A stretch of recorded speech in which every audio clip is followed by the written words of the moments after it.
All right, welcome back, everybody, to another episode of Brilliantly Resilient Live. We are taking Mary Fran and I are taking our world tour that we had launched before the world shut down. We did not do it. We had just No, launched. We didn't not break our fault. anything.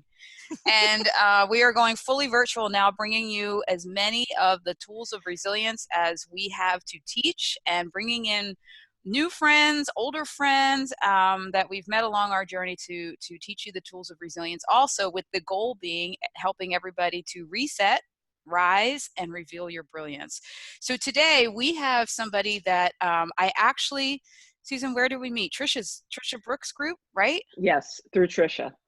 And Susan Eckstein is going to it's going to be the most interesting conversation today. Wait till you hear what she does. And then for those of you that know my journey, I couldn't wait for this conversation because when I first met Susan, which was on a Zoom, as everybody is networking and meeting people now with our social distancing and all of that and being hashtag stay at home.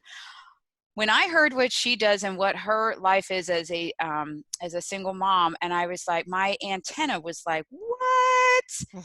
It is so different from my journey, but it is so interesting, and I can't wait to dive into this. So isn't that an introduction where people are going, what?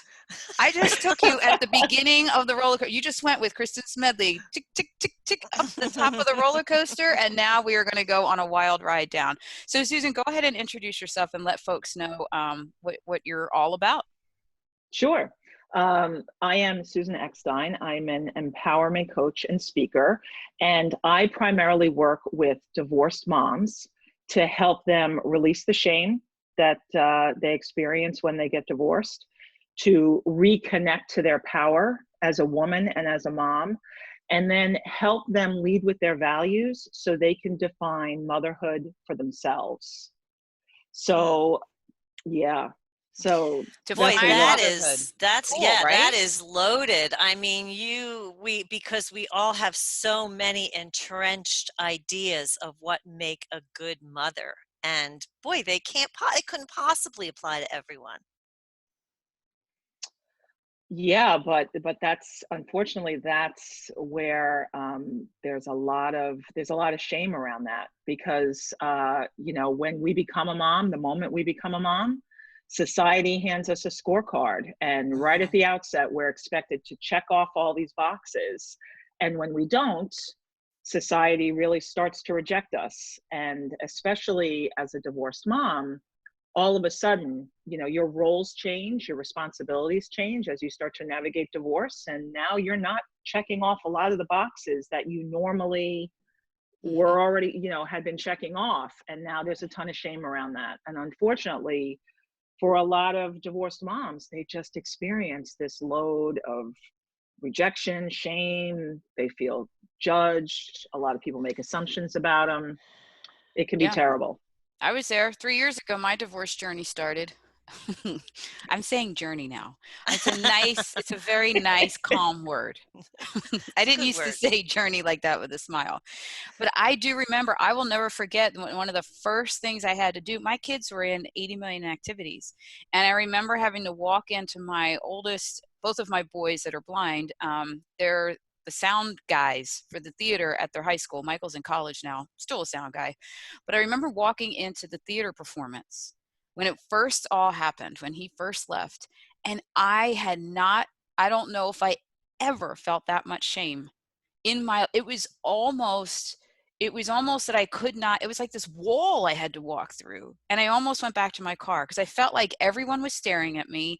Everyone was like, failure. Oh God, she's the single mom. Nobody else is. And I thought, which was all in my head.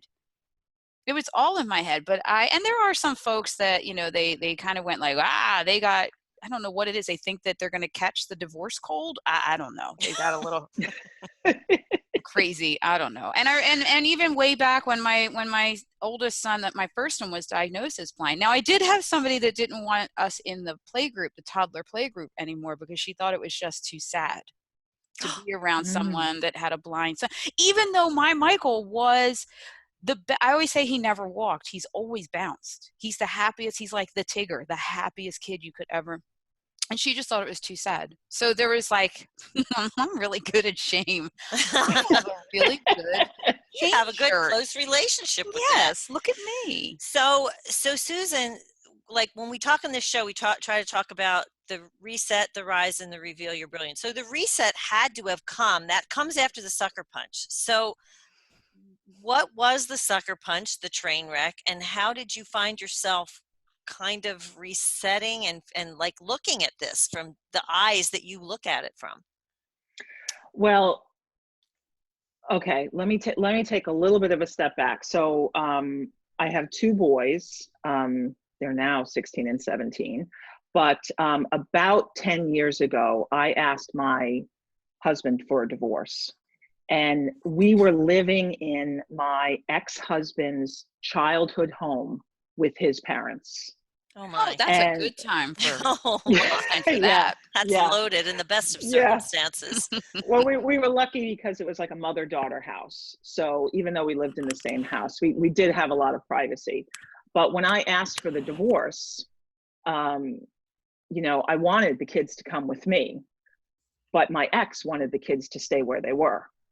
Hmm. And we had for weeks had this debate. He initially didn't want the divorce. I did.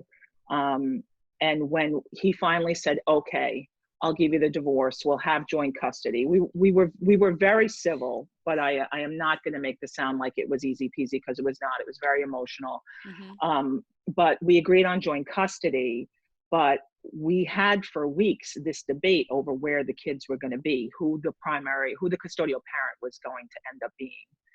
And I could have taken them with me and moved into a small apartment and not have a lot of stability, or I could have kept them there where they already had a ton of stability. They'd still be in the same school bus. They'd have their grandparents upstairs, which provided them with a lot of emotional support. Mm-hmm. And it was just a gut-wrenching decision that I ultimately made, which was, okay, I will keep the kids with their dad, and their dad is a great dad. So that wasn't even really an issue. It wasn't like, oh my God, he's going to be a terrible father, I shouldn't do this.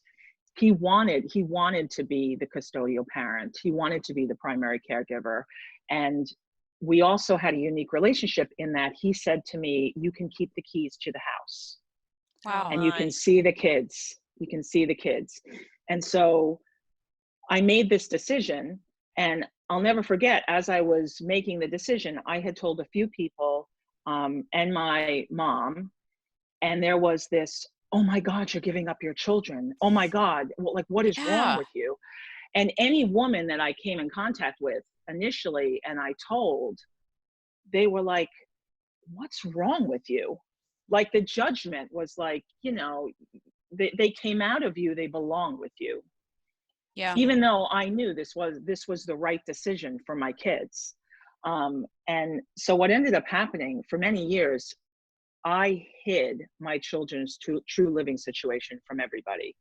So at the time, I was a personal trainer, I was a triathlon coach, and any client that I came in contact with, and they would say, oh, do you have children? And we started talking. I didn't really share the living situation because I had received so much judgment from Sure. any woman that I had told. Surprisingly, not from men. Men were actually really cool about it and thought it was great that I had this great relationship with my ex. It was the women who were really being very judgy and making assumptions. Yeah. So for like 5 years, I did nothing. And I cried most of the time that I had my kids because I felt horrible about being a mom. And it wasn't until I hired a business coach to help me grow my private coaching business that she had me do this exercise around values as it relates to business. Mm-hmm. And when I started to do that work as it relates to business, I suddenly realized, oh my God, I can do this as it relates to me being a mom. And I can, if I'm willing to lead with my values in how I show up as a mom, I can create a really unique and powerful relationship with my kids. It's not the amount of time I'm spending with my kids. it's how I'm showing up for them in the time that I'm spending with my kids. And Yeah. once I was able to do that, I was able to start to pull myself out of this hole that I had thrown myself in. And even though I still get those comments of, when I say I'm a non-custodial mother, women like look at me sometimes with two heads. You can see it, you can feel what they're thinking. I'm okay with that, because it has nothing. I know that I'm showing up powerfully for my kids, Mm-hmm. and we have a great, unique relationship, and that's taken years to work out. But it's awesome now, and it works, and I'm proud of the choices that I've made and how I'm showing up for my children now. Oh my God, I love that so much. And the fact that your reset came from your business side of things to reset your journey as a mom. That's Mm-hmm. uncanny. I hadn't heard that. I hadn't heard that before. How cool is that? I think, when the key thing that jumped out at me was that in both aspects, business-wise and personally, you're operating from your place of values and what's important to you and what rings true to you as a person. And we tend to compartmentalize things in life, but that's something that can and should go across the board. And you found the value in working from your values. Yes, 100%. And it's allowed me to say, okay, I have a value of empowerment's a big value of mine. Learning to trust yourself is a big value. Open communication, being vulnerable, being true to yourself, those kinds of things. And by me doing those and leading that way, I am showing and instilling my kids, like, these Mhm. are my values. I want to share them with you. And now they're taking on those values, and now they're showing up in different ways, Yeah. which has been it's just been, I'll use your word, Kristin, it's been a journey. It's been a great journey. Yeah. And when there's no disconnect between how you live with your business self and how you live with your personal self, they see that authenticity in you, Yes. which is what There. everyone wants to see, even in business. Mm-hmm. That's the word, authenticity. It's so interesting to me, and I don't want to get too off track of our reset, rise, and reveal, but first of all, I want us to be good friends because you're saying stuff that people just need to, like, I'm always trying to change people's perception of blindness, and then I feel like my kids actually said to me last year, it got so bad here there was abuse issues and stuff in my journey, so that was like, it just had to, we had to sever some stuff for a little while and then try to rise. But my kids, who are teenagers, were so frustrated that nobody was considering their opinion and choice in the court system. And they actually said to me, can you leave your work in blindness and research and all that and get into the family court system? Because this isn't fair. It's like in our county, the dad's rights are fighting, those groups are fighting with the mom's rights groups. And no one is saying, what is the actual best thing for the child? And the way that you say that, okay, you're the one that decided that this wasn't working, and the best spot for them to be was in their house, which is, yes, if that is the best spot, wherever the best spot for them is, that they can still thrive, because it is a disaster to go through divorce as an adult. I always sit there and think, gosh, the poor kids, all the stuff and the feelings and the uncertainty and all of that drives me crazy. So I know it's just such a toll on kids that I wish everybody would put kids first, and then what works and opinions for the parents second. Yeah. And unfortunately, I think for being a non-custodial mother, this isn't even if it's in the best, even if it's for the best for the kids, it's not even an option that makes it to the table. Mm-hmm. Right. So even if a father wants to play a bigger role and potentially be the custodial parent, he might not even say it. A mom may think, okay, maybe it would be best if I left my children with their dad, but there's a lot of women will feel like they failed as a woman. Mm-hmm. And just the judgment, the dread of the judgment that they're going to receive if they make that decision. The assumption always is, what's the matter with her? Is she a drug addict? Is she an alcoholic? Is she like, everybody immediately thinks that there's something wrong with the mom if this decision is made. And I was speaking to a divorce attorney a few weeks ago, and she said, I've been a divorce attorney for 30 years, and I can count on one hand the number of non-custodial mothers I have seen in 30 years. Wow. So, but I know that there's a lot more of us than people acknowledge, because there's a lot, what's the stat? There's more than 3 million single father-headed households in the US. So there's the assumption that there is approximately as many non-custodial mothers, but nobody is really talking about this at all. And when I made the decision to really be out in front on this issue about 6 months ago, I had a conversation with my kids, because I was like, listen, I'm going to start talking about this because I really want, you know, I want to help women, divorced moms. It doesn't matter if you're the custodial parent or not, but release some shame. And I said to the kids, are you okay with me talking about this? And my kids looked at me like I was crazy. And they're like, Mom, I don't understand what the problem is. Yeah. Like, all is cool. Like, yeah. They couldn't understand, because for them, this is their normal, and they have a good relationship with their dad, and they have a good relationship with me, and my ex and I work together. So for them, Wow. they couldn't understand it. See, it's another good mom moment that you asked them. You asked them before you went out there. Mm-hmm. Yeah. I think people also tend to look at, to your point about what's wrong with her, because they think that you're making a selfish decision, when in fact, the decision you made was very selfless, because you put your kids front and center. You literally made that decision on the basis of what was best for them, and not necessarily what you wanted. I mean, what better sign of a mother is there than that you make the decision based on what's right for your kids? So Yeah. kudos to Yeah, you. But this has to go far and wide, because my thing is, all those statistics that the moms are pretty much the custodial parent all the time, and this is mean, but it's true. There's a lot of them that shouldn't be.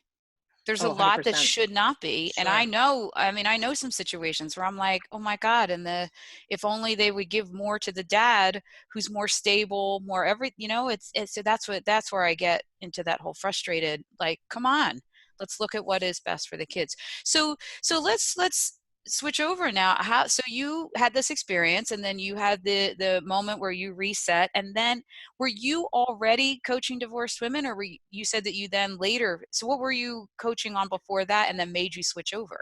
Well, I've been I was in corporate PR for most of my life. Then I had kids, and then my ex-husband was like, I decided I didn't want to go back and be in the corporate world, and he said, what do you want to do? And I said, I want to get into the fitness industry, so because I loved it. And so I became a spinning instructor, a personal trainer, and a triathlon coach. And one of the things that I loved about my job was that I would get people who would say, you know, they'd say, oh, I want to start running. I want to lose weight, and I want to start running. And we'd start working together, and they'd run the 5K, and I would say, have you ever thought about a marathon? And they would look at me like I had two heads, and they'd be like, I can't run a marathon. That's impossible. And I'd be like, you can totally run a marathon. Let me show you how. And we'd work together, and it wasn't that they physically couldn't do it. It was just that their mindset was in the way of them believing that they could do it.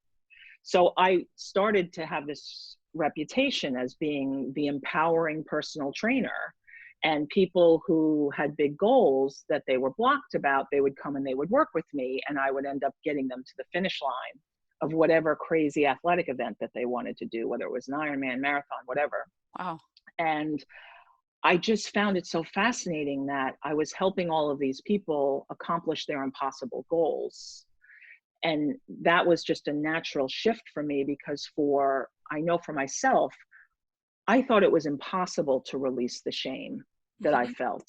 It didn't matter what room I was walking into. It didn't matter if, like, when I first started online dating, the thought of telling a man that my kids lived with their dad was just, I thought I was going to die. Like, I thought, no man is going to want me. This is just awful. So for me to release that shame, it just seemed to be impossible. And so when I was able to, like, do the work that I was doing on my business and align with my values there.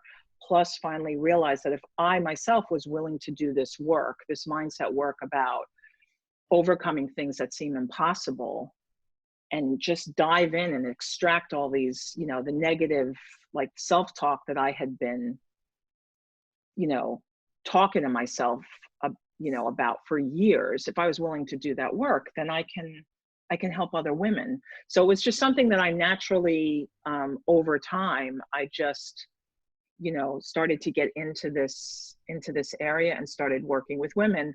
And it ironically happened at one of my kids' concerts. I had a woman come up to me who we knew each other through social circles, but we weren't close at all. We were friends on Facebook. Mm-hmm. And she came over and she hugged me and she whispered in my ear and she said, "Because of your posts on social media, I found the courage to divorce my husband."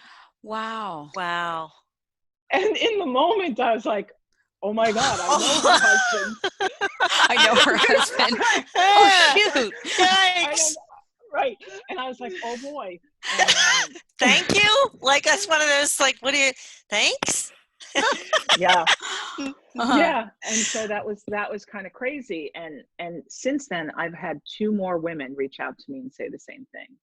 Wow. So I'm so struck by, as you've said just a few seconds ago, this natural progression of this. When we talk about the whole rise thing, we talk about how you get hit with these sucker punches and you have to step back, and the rise comes when you realize those fundamental things about yourself that you then like take on to carry through. And what you said about your personal journey and how finding the strength to do something that was so hard and so against the grain and everything else then just carried over into you being able to empower other people with that same mindset. And that's just huge.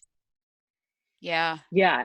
And I think that once we all, I think that when we are, you know, we have these things that are put in front of us, and we have the choice. Like, I could have continued to stay in that place of feeling sorry for myself, continuing to hide my situation, not allowing myself to show up really powerful for my kids. I mean, my kids saw me crying for like the first 2 to 3 years after I left the home. Yeah. And that wasn't serving them or me. Yeah. But I didn't know how to get out of that. And eventually, you know, from doing this other work, I was like, oh, I got it now. Yeah. But, you know, it's what is it? Our greatest gift, our greatest adversity ends up being our greatest gift. Yep. For sure. Isn't that the truth? And I think that's where, that's a brilliant statement, because that's where the rise and the brilliance come from. Because if you stay stuck in the adversity and don't ever see it with that, I always say with hopeful eyes, if you don't see it that way, that's how you never come up. And I mean, I did it for 3 years. I was faking it when my oldest son was diagnosed when he was 4 months old. I was so stuck in the, I hate this. This is not what was in my plan. And I'm just going to sit here and hate it. And well, that was productive.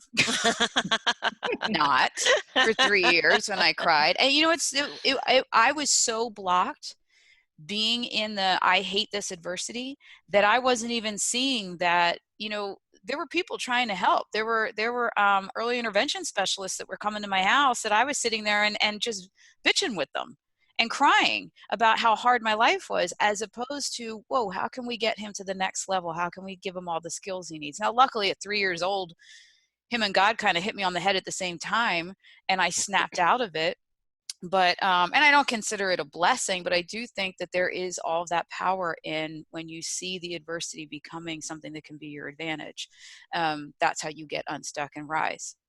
And when you take that experience, you and I have talked about this a lot too, Kristin, you take that experience and that pain that you had and you make it not just about yourself.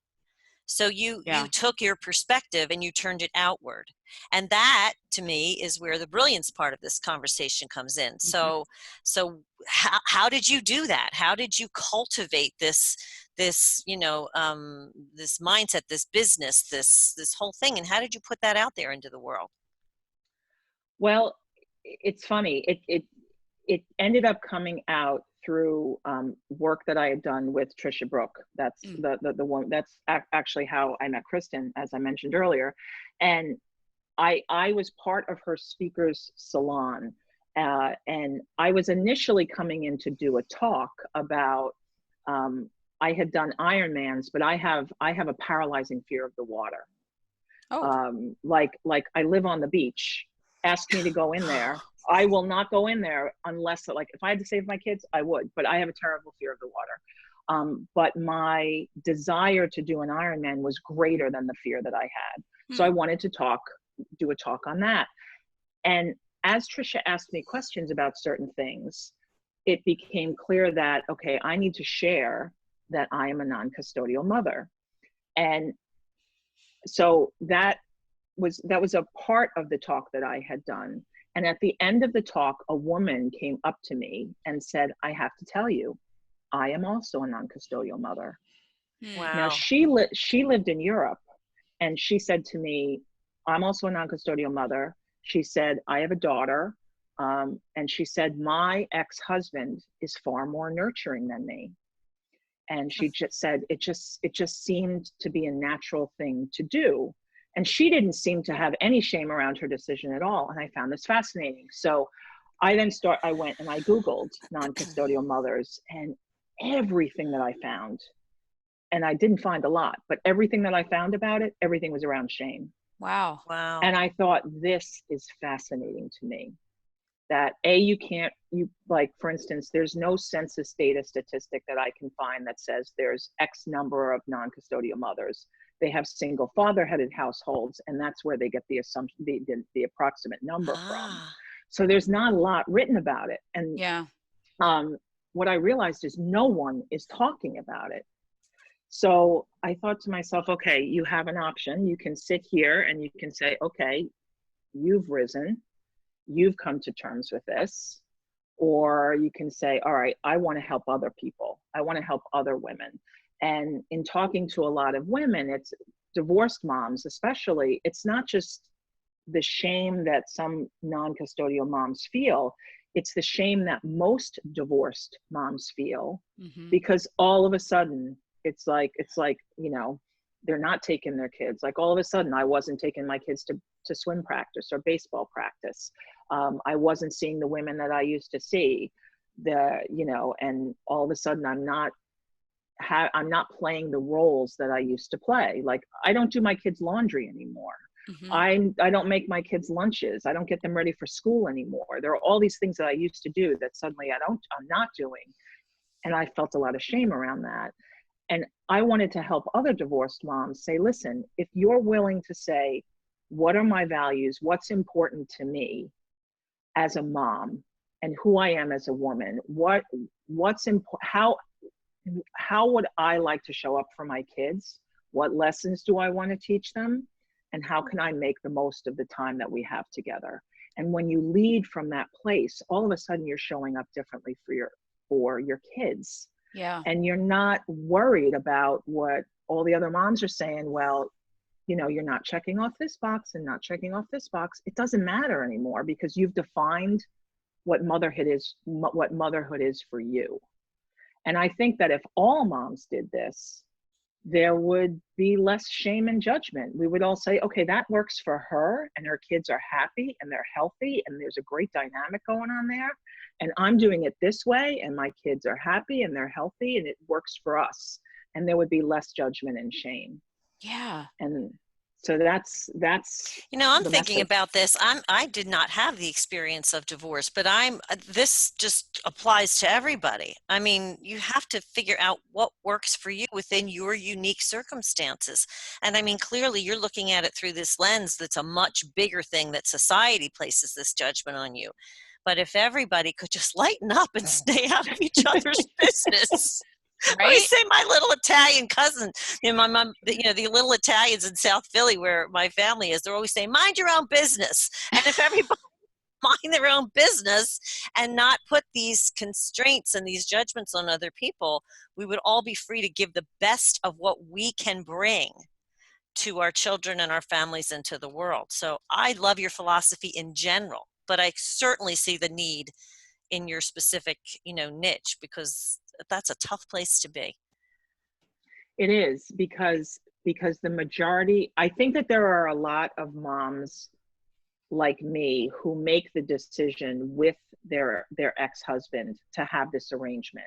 Mm-hmm. But what you end up hearing about are the like and I forget the child's name, but in the last few months there was a horrible thing where there was a dad who was a police officer. He was the custodial parent, and the child died in his custody, in his home, and they had the non-custodial mother who all of a sudden was all over the news. Mm. And you And heard, you saw, probably villainized. yes, there Yeah. was, what's wrong with her? Yep. Why didn't she have the kids? She had other children from other relationships, and there was all of a sudden all the speculation that there was something wrong with her.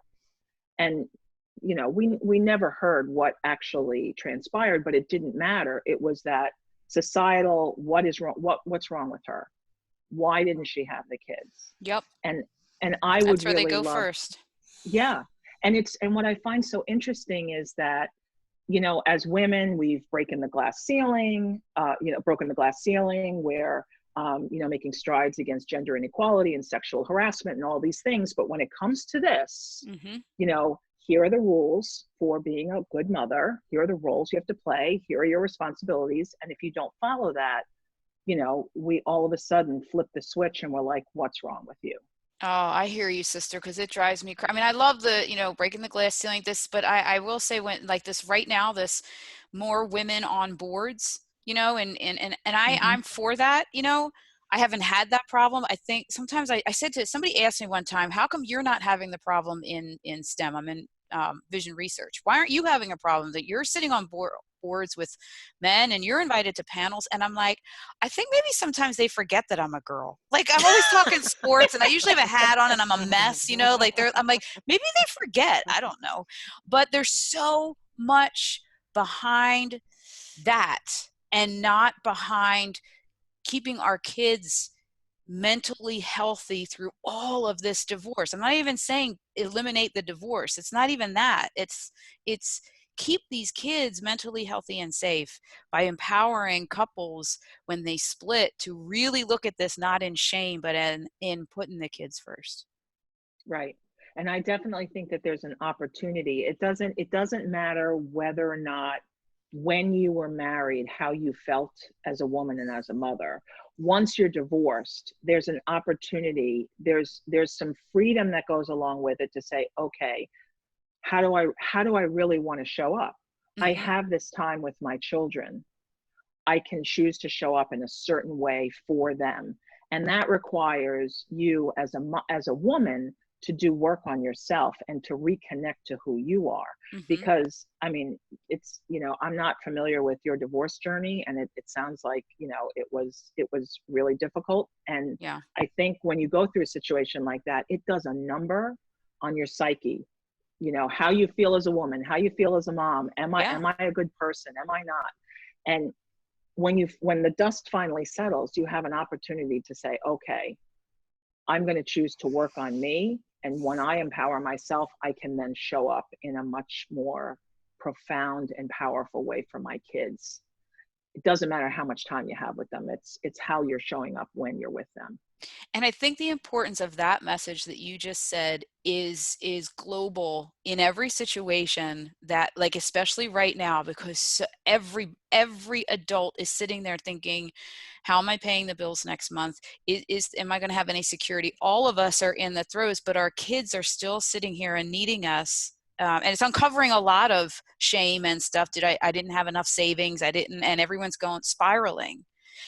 And I think it's a brilliant time for folks to do what you just said. Just sit and empower yourself about yourself, uncover your values. And I think that that's how we'll help carry through this with keeping our kids intact and their mental state intact and whatnot. But it is a really unique opportunity for people to take a look at themselves, their values, and how they can rise from this in a brilliant way, not broken.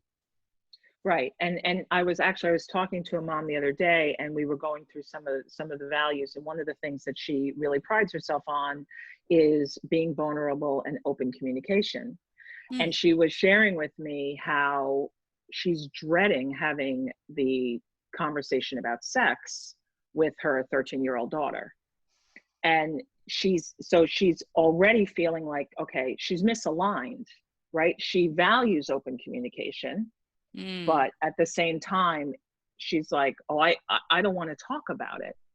So she's in the process of figuring out, okay, what is it about this that makes me so nervous? Why am I so afraid to do it? How can I empower myself? So I recommended that she read this book, Girls and Sex, so she can, because there's a section at the back that talks about, okay, here's what girls are dealing with now. Here's how you talk to them about it. And so she's going through that process so she can feel better about actually stepping into being a parent who openly communicates with her kids, who's willing to be vulnerable with her kids.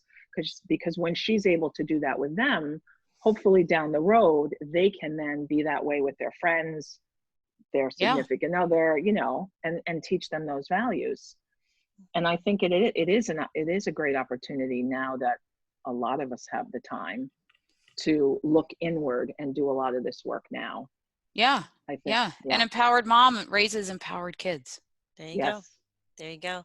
And you talked about this being a process, and I think that's something that we all have to allow ourselves the grace to recognize, that we are all in the process all the time of figuring things out and moving forward. And I'm delighted in this conversation, even though, as I said, I haven't had the personal experience, but it carries so far over into other parts of life. So if you could leave people with one thing before we close out here, what would that be about your journey of resetting and rising and revealing your brilliance? I guess I would say that we are the creator of our own life. Like we get to decide how we're going to show up every day. We can be somebody who's proactive, or we can be reactive. We can stay in the problem, or we can seek solutions. So know that regardless of, there's so much uncertainty happening right now, but we can choose what we think about. We can choose the people who we surround ourselves with, and we can choose whether we're going to stay stuck in the problem, or we can say, I'm going to explore and see how I can come out of this in a better way, and make a happier life for myself and my family. I love that. That's like Mary Love Fran. it. Mary Fran says, are you gonna be here? You're gonna live there, or are you gonna just visiting? Yeah. So we're just visiting, and then we're gonna move. Visiting the mess, and we're gonna move. We're gonna move out and go be brilliant. Well, thank you so much for all of this insight. I'm telling you, now I'm going to be like, I'm going to be your new best friend that you're going to be like, oh my God. Mary Fran's going to be like, I can cool. pass her off. Yeah, stop texting me all day long. Tag, you're it, Susan. I even sent her a picture of me today. I'm like, or yesterday, I go, I haven't talked to you in 5 hours. Do you miss me? I'm like, no, I don't. We've been talking so much with this program this week.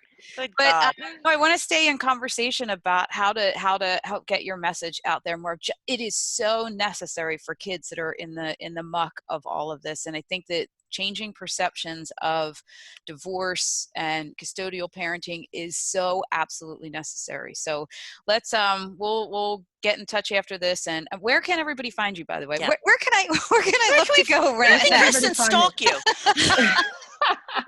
Well, people can go onto my website, thesusaneckstein.com, and that explains more about my philosophy of working with divorced moms.